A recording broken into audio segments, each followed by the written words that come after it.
ஆண்டவரும் இரட்சகருமாகிய இயேசு கிறிஸ்துவின் இனிய நாமத்தில் உங்கள் யாவருக்கும் அன்பின் வாழ்த்துக்களை தெரிவித்துக் கொள்கிறேன். அருமையான தேவ பிள்ளைகளே, புதிய நாள் புதிய நம்பிக்கை தின தியானத்தின் மூலமாய் இந்த நாளில் கூட உங்களை சந்திப்பதில் நான் மிகுந்த மகிழ்ச்சி அடைகிறேன். அல்லேலூயா.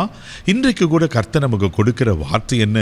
2 நாளாகும் புஸ்தகம் 15ஆம் அதிகாரம் 7வது வசனத்தை கூட வாசிக்க கேட்போம். நீங்களோ உங்கள் கைகளை நெகிழ விடாமல் திடன் கொள்ளுங்கள், உங்கள் கிரியைகளுக்கு பலன் உண்டு என்றான். பாருங்க, எவ்வளவு அழகா சொல்லப்பட்டு, நீங்களோ உங்க கைகளை நெகிழ்விடாமல் திடன் கொள்ளுங்கள், உங்கள் கிரியைகளுக்கு பலன் உண்டு என்று கர்த்தர் சொல்லுகிறார். தேவப்பிள்ளையில இது யார் மூலமா யாருக்கு சொல்லப்பட்டனா, ஓதியத்தின் குமாரனாகிய அசீரியாவின் மூலமா ஆண்டவர் ஆசாக்கு சொல்லுகிறத நான் பார்க்கிறோம்.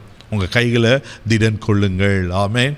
ஏன்னா தேவ பிள்ளையில அங்கே முன்னாடி நிறைய காரியங்கள் சொல்லப்பட்டிருக்கோம். அநேக நாளாய் மெய்யான தேவன் இல்லை, உபதேசிக்கிறவன் இல்லை, தேவகுமார் இல்லை, இப்படியெல்லாம் நிறைய காரியங்கள் சொல்லிட்டு நீங்கள் உங்கள் கைகளை நெகிழ விடாமல் நீங்கள் கர்த்தரை பற்றி கொண்டிருப்பீங்கன்னா, அதுக்கு முன்னாடி சொல்லிருக்கோம், நீங்கள் ஆண்டவரோடு இருப்பீங்கன்னா அவர் உங்களோடு இருப்பார், அவரை பற்றி கொள்ளுங்கள் என்று சொல்லி தேவ பிள்ளையில இன்றைக்கு அதன் பிறகு வாசிப்பீங்கன்னா, ஆசா அந்த வார்த்தைகளை கேட்டு விக்கிரக தோப்புகளெல்லாம் அழித்து கர்த்தருக்கு பலிப்பீடம் கட்டுறதை நான் பார்க்குறோம். தேவப்பிள்ளையில உங்கள் வாழ்க்கையில் கூட நன்மையான காரியங்கள் வர வேண்டுமா? ஆண்டவங்க சொல்கிறாரு, திடன் கொள்ளுங்கள், உங்கள் கைகளை நெகிழ விடாதீங்க, சோர்ந்து போகாதீங்க. ஒரு சூழ்நிலை எப்படி இருந்தாலும் பரவாயில்ல, நிச்சயமாக ஆண்டவர் உங்களை பலப்படுத்தி உங்களை ஆசீர்வதிப்பதற்கு அவர் உண்மையில் தேவனாக இருக்கிறார். அல்லேலூயா.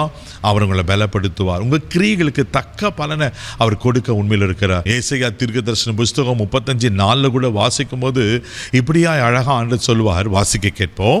மனம் பதறுகிறவளை பார்த்து நீங்கள் பயப்படாதிருங்கள், திடன் கொள்ளுங்கள், இதோ உங்கள் தேவன் நீதியை சரி கட்டவும் உங்கள் தேவன் பதிலளிக்கவும் வருவார், அவர் வந்து உங்களை ரட்சிப்பார் என்று சொல்லுங்கள்.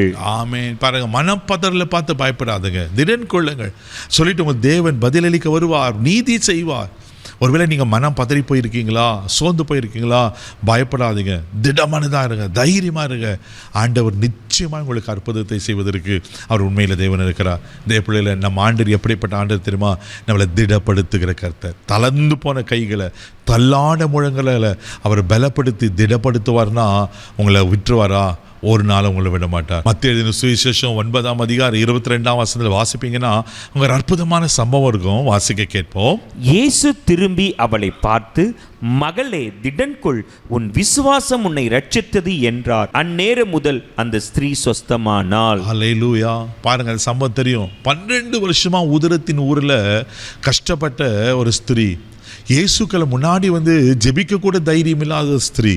ஆனால் அவருக்கு ஒரு நம்பிக்கை இருந்துச்சு, ஒரு விசுவாசம் இருந்துச்சு. நான் அவர் வஸ்திரத்தின் ஓரத்தை தொட்டாது எனக்கு சுகம் கிடைக்குன்னு வஸ்திரத்தை ஓரத்தை தொடுறா, அற்புதமான சுகத்தை பெற்றுக்கொள்கிறார். அநேக வைத்தியர்களால் அநேக பணத்தை செலவு பண்ணி சுகம் கிடைக்காத அந்த வியாதிக்கு கர்த்தருடைய வஸ்திரத்தை தொட்ட மாத்திர சுகம் உண்டாயிடுச்சா.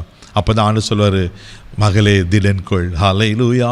இன்னைக்கு ஆண்டவர் உங்களை பார்த்து சொல்கிறாரு, என்ன காரியத்தில் பயந்து போயிருக்கீங்க, பலனற்று இருக்கீங்க, வியாதியோடு இருக்கிறீங்க, பிரச்சனையோடு இருக்கீங்க, அவரை பற்றி கொள்ளுங்க, அவரை பிடித்து கொள்ளுங்க. அவர் உங்களை ஒரு நாளும் கைவிட மாட்டார். அவர் உங்களை தைரியப்படுத்துவார், அவரை திடப்படுத்துவார். கண்களை மூடி நம்ம ஜெபிக்கலாம். அன்பு தகப்பனே, மக நன்றி சொல்லி நம்ம துதிக்கிறோம், ஸ்தோத்திரப்பா. ஆண்டவரே மக நன்றி ஆண்டவரே. ஆமென். நன்று. ஓ, எங்களை திடப்படுத்துகிறவர் நீர் ஒருவர் மாத்திராப்பா. மனுஷரெல்லாம் எங்களை அதைரியப்படுத்துறங்கப்பா, எங்களை நோக பண்ணுறோங்க. ஆனால் நீர் எங்களை தைரியப்படுத்தி எங்களை அன்ற பலப்படுத்துகிற திடப்படுத்துகிற ஆண்டவராக இருக்கிற அப்படி ஆஸ்தோத்திரம்.